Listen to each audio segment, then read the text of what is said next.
Deuxième vidéo consacrée à la suite de notre chapitre sur la science peut-elle tout justifier? Désolé pour ce petit problème technique. On va noter maintenant la définition du mot expérience à la lettre E dans notre carnet, dans notre répertoire. Expérience, hop, attendez que je la retrouve. Voilà. Expérience, qu'est-ce que c'est? C'est apprentissage acquis par l'usage de la vie ou l'observation de rapports entre des phénomènes. Expérience, apprentissage acquis par l'usage de la vie ou l'observation de rapports entre des phénomènes. On peut observer qu'il y a autour de nous deux types d'expériences. Il y a les expériences de la vie normale, de la vie réelle, de la vie concrète. On en fait tous les jours. Je ne sais pas, par exemple, je rentre dans un restaurant où je goûte un plat que je n'ai jamais goûté avant. C'est une expérience. Je vais aimer ou je ne vais pas aimer.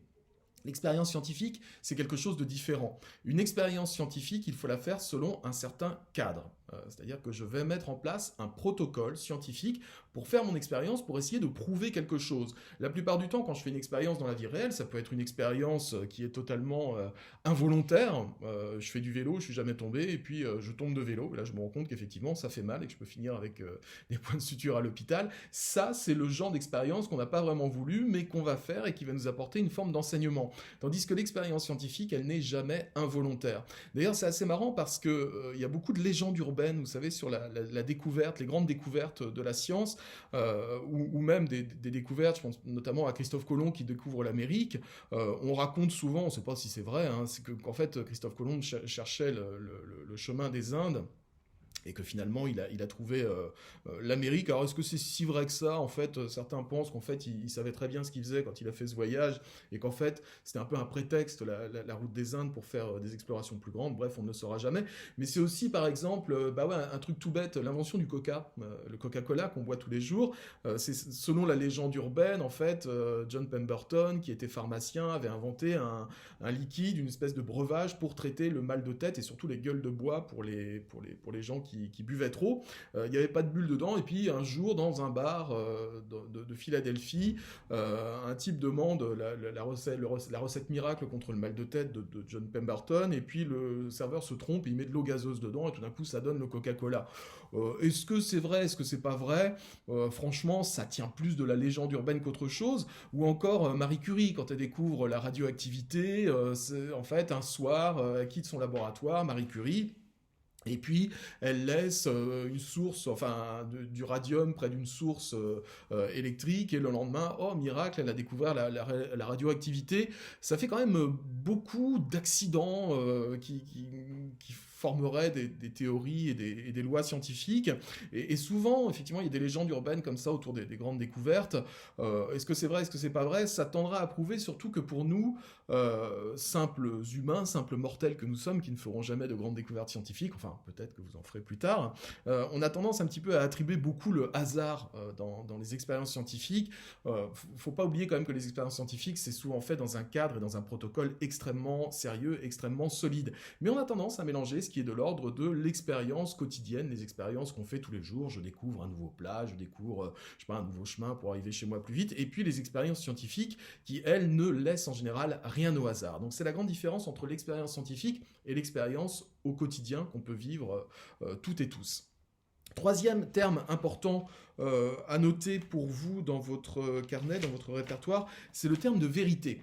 Vérité, vous pouvez noter que c'est l'adéquation parfaite entre le réel extérieur et la représentation que nous en avons, adéquation parfaite entre le réel extérieur et la représentation que nous en avons. La vérité est toujours reconnue comme une exigence, entre parenthèses, ce qu'on cherche à tout prix, ou une valeur, entre parenthèses, ce qu'il y a de plus précieux.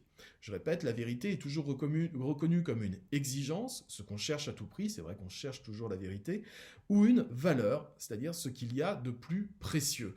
Souvent, on définit la vérité comme une des valeurs suprêmes dans la vie. Et d'ailleurs, ça vient un petit peu de Platon, qui disait que la vérité était la chose la plus précieuse, la plus élevée qui pouvait se trouver. Et souvent, effectivement, on a tendance à la qualifier comme ça.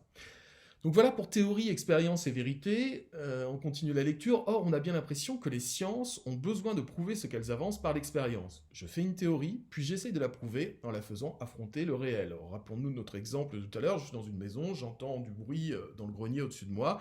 Je vais avancer plusieurs hypothèses, je vais les prouver, je vais en faire des théories, et puis je vais encore essayer de prouver les choses derrière, jusqu'à arriver à une vérité, jusqu'à arriver à ce qu'on pourrait appeler une loi finalement, c'est-à-dire quelque chose qui est universalisable. Donc l'affrontement au réel, le fait de se frotter au réel chaque fois qu'on émet une théorie, c'est une exigence qui est toujours présente en science. Mais ce n'est pas toujours le cas. Par exemple, quand je fais des mathématiques, je suis dans l'abstrait. Je n'ai pas tout le temps besoin de prouver mes raisonnements par la réalité. La démonstration, c'est la possibilité d'établir une vérité de façon logique, sans passer par l'expérience. Ça, c'est une phrase que vous pouvez souligner ou surligner, elle est importante. La démonstration, c'est la possibilité d'établir une vérité de façon logique sans passer par l'expérience. Il y a aussi des cas où il est impossible de vérifier par l'expérience ce que nous dit la science. Par exemple, la théorie du Big Bang est impossible à prouver, ou alors il faudrait une machine à remonter le temps pour observer ce qui s'est vraiment passé il y a 14 milliards d'années. Quand la science met en avant cette théorie du Big Bang, qui est très présente aujourd'hui en termes d'astrophysique, cette théorie du Big Bang, elle est prouvée par certains indices. C'est-à-dire qu'on voit bien que les astres s'éloignent au fur et à mesure les uns des autres, qu'il y a ce qu'on appelle dans l'univers un rayonnement fossile, c'est-à-dire quelque chose qui est observable. Alors je ne vais pas rentrer dans les détails parce que j'y connais pas grand-chose, mais ce rayonnement fossile serait la trace de l'explosion primitive du Big Bang.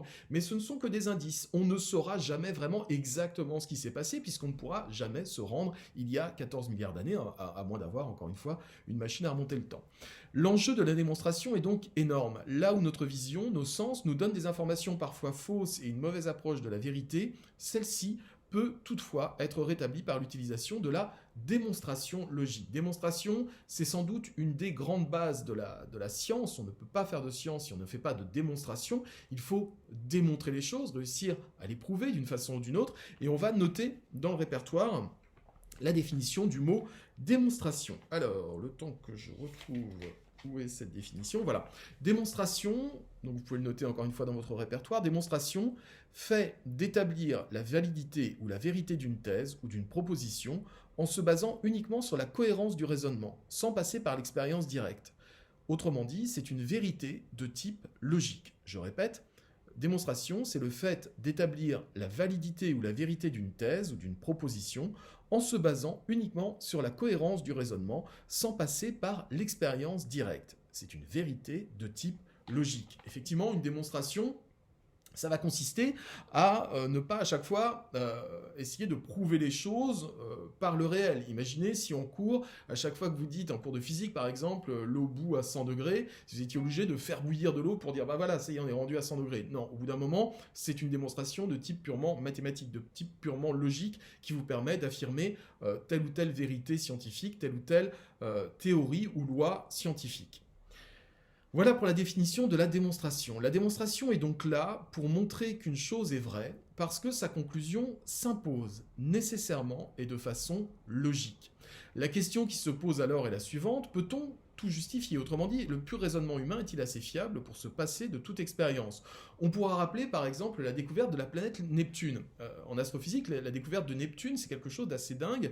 C'est en effet en 1844 que l'astronome français Urbain Le Verrier démontre par calcul qu'une planète doit se trouver à cet endroit précis du système solaire. C'est-à-dire que Le Verrier, c'est un astrophysicien qui en 1844 fait des calculs et voit que la planète qui est à côté, alors je crois que c'est Uranus, oui c'est ça, c'est la planète Uranus, elle subit des fluctuations dans sa trajectoire et que ces fluctuations ne peuvent exister que si il y a une autre planète qu'elle croise de temps en temps et que cette planète influe sur la trajectoire d'Uranus. Donc, dit Urbain Le Verrier, il y a forcément une planète qui fait telle taille, qui fait telle masse à cet endroit du système solaire. Mais il le dit alors qu'à l'époque, on n'a pas de télescope assez puissant pour l'observer.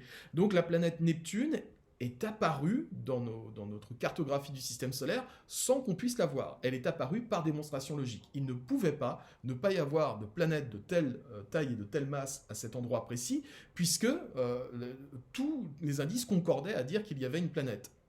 Ce n'est que 2 ans plus tard qu'un astronome allemand, aidé par les travaux de Leverrier, finira par confirmer la présence de Neptune en l'observant par télescope. C'est-à-dire que 2 ans plus tard, on a enfin un télescope allemand assez puissant pour pouvoir confirmer les dires de Leverrier. Il y a bien une planète qui correspond à ce que Leverrier en a dit à cet endroit-là, et on va donc la baptiser Neptune. Cette découverte montre que les mathématiques peuvent à elles seules démontrer des vérités de type scientifique. Si cela est le cas, alors nous avons la preuve de la supériorité de l'esprit sur la matière. Mais oui, c'est aussi une supériorité de l'esprit humain. D'ailleurs, un journaliste à l'époque, en 1840, enfin, quand ça avait été prouvé, la présence de la planète Neptune, il avait eu une très jolie phrase pour parler de la découverte de Leverrier. Il avait dit: Monsieur Leverrier a vu l'astre au bout de sa plume. Ça veut tout dire, c'est-à-dire que en cette époque-là, au 19e siècle, comme on était persuadé, on était encore dans le rationalisme le plus total, on était persuadé que l'esprit humain pouvait tout découvrir dans l'univers, y compris par des raisonnements de type purement mathématique. C'est assez intéressant comme vision des choses par la science,